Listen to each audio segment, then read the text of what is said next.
the Bible. It's the best-selling book of all time with over 5 billion Bibles produced over the last 6 centuries. What makes it so popular, still selling at a rate of 80 million per year in the modern era? What is this book? Is it a collection of ancient religious writings, a book of children's stories, a roadmap for living, or a divine love story? Learn what the Bible really is and the purpose of why it was architected that way on this episode of the Field Journal Podcast. Navigate these uncharted times of chaos and confusion with the Field Journal Podcast, where each episode we decipher the events unfolding all around us with the steadfast truth of the kingdom story. Together, we'll focus on developing an eternal perspective so we can have peace and hope despite our circumstances. Now here's your guide, Kirk Buckner.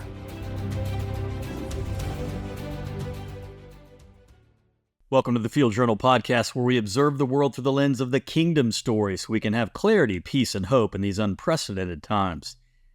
The Bible. It's the most influential book of all time.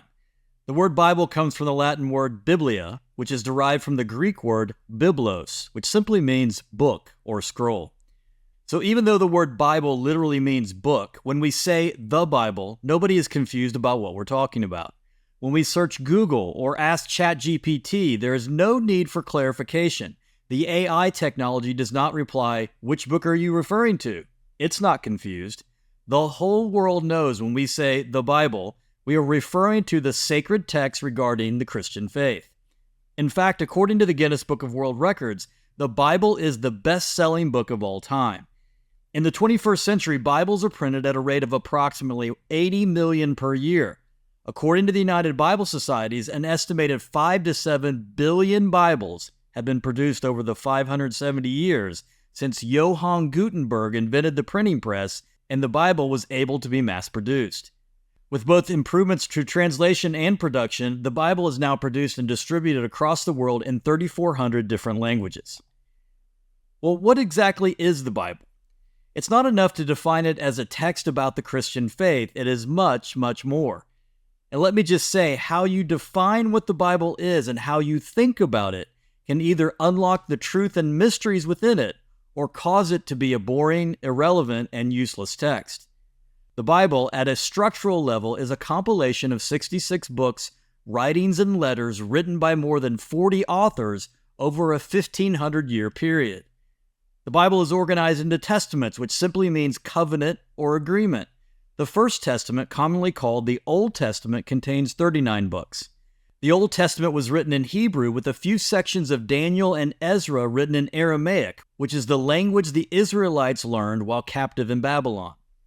The Second Testament, called the New Testament, contains 27 books and was written in the Greek language, Koine Greek to be exact, which was the common language of the Roman Empire at the time of Jesus and his apostles. An important note here on the number of books in the Bible for each testament: these are Protestant church numbers. Different traditions like the Catholic Church and the Greek Orthodox Church have additional books written in the time between the Old and New Testaments, a time period scholars referred to as the Second Temple period. The writings included in the Catholic and Orthodox Church Bibles are Jewish texts that record various historical and narrative accounts.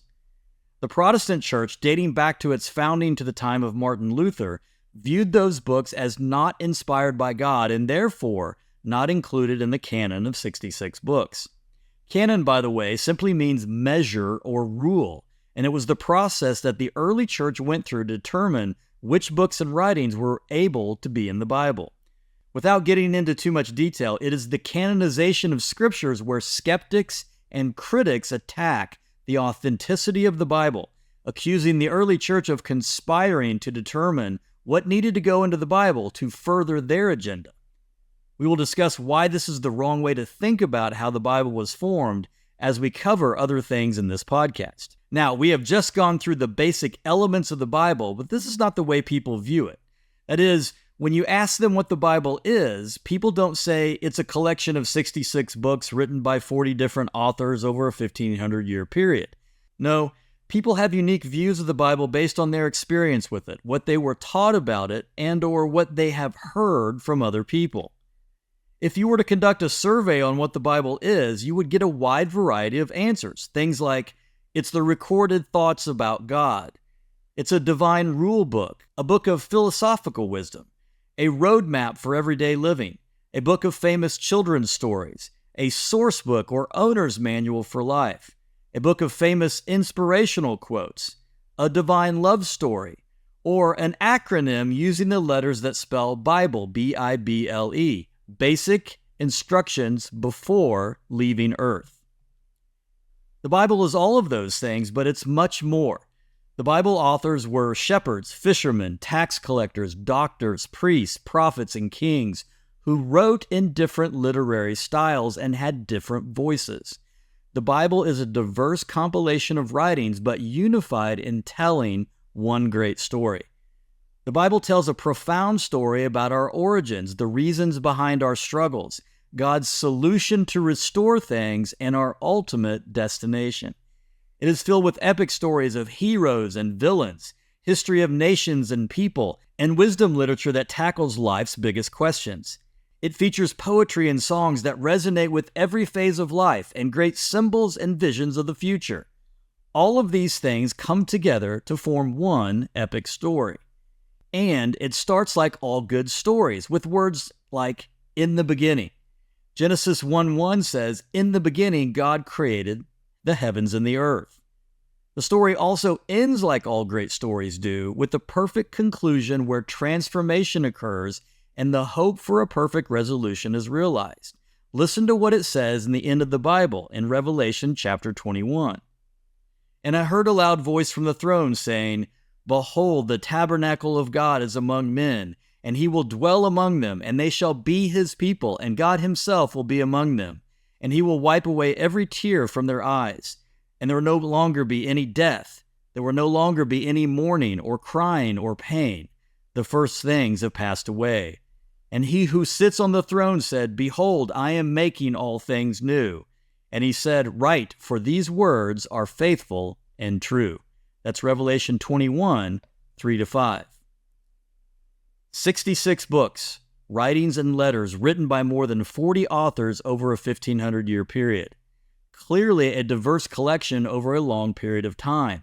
How does it become one story? Simply put, inspiration. God inspired the authors to record his story. Now, inspiration does not mean dictation.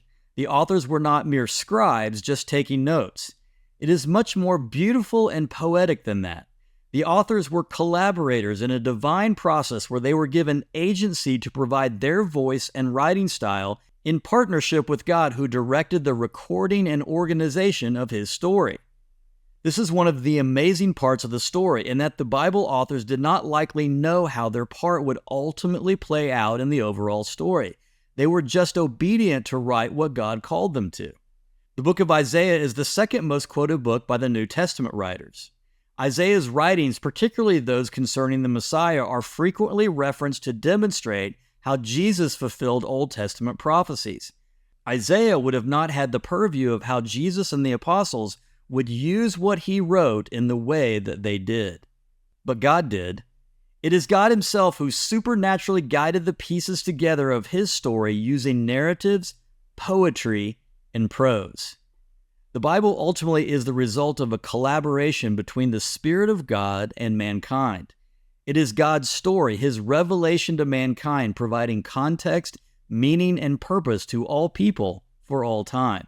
It answers the questions that plague the hearts of mankind. Why are we here? Why is the world so broken? What is my purpose? What is the future of mankind? The Bible necessitates that we see it as one story.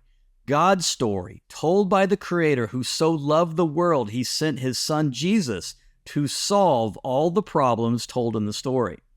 You see, for example, many people get bogged down and lose interest in the Old Testament, not understanding why they need to read books like Leviticus, that goes into great detail about the law and ordinances given to Israel by God, or books like Kings and Chronicles, which list the history and narratives about many kings of Israel and Judah. But those books in the Old Testament have a purpose in the overall story.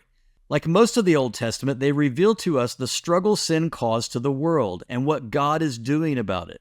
It also reveals who God is, His nature and character, and how people are, their nature and character when they are both in close relationship with God and far away from Him. When I think about the Bible as one unified story, I know what I'm looking for to get out of each section of the story, because the same pattern that all good stories are written in is the same pattern in which the Bible is structured.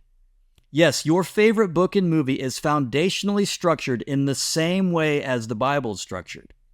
There's no doubt that we love good stories. Stories are everywhere: movies, TV shows, books, and social media. And this is where it really gets interesting. Brain science has revealed that humans process the world through story.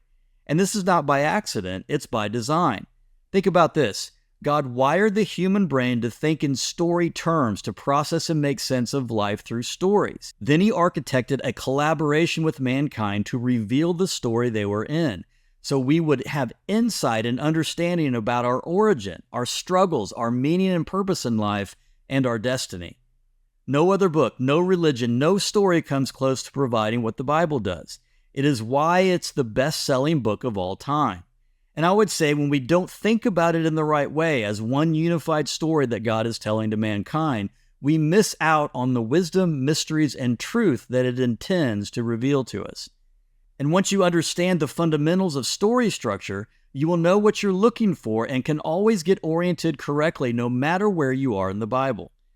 Our plan with this podcast and our teaching ministry, Truth of the Kingdom, is to keep teaching God's story and talk about the relevant issues of our times through the lens of God's kingdom story.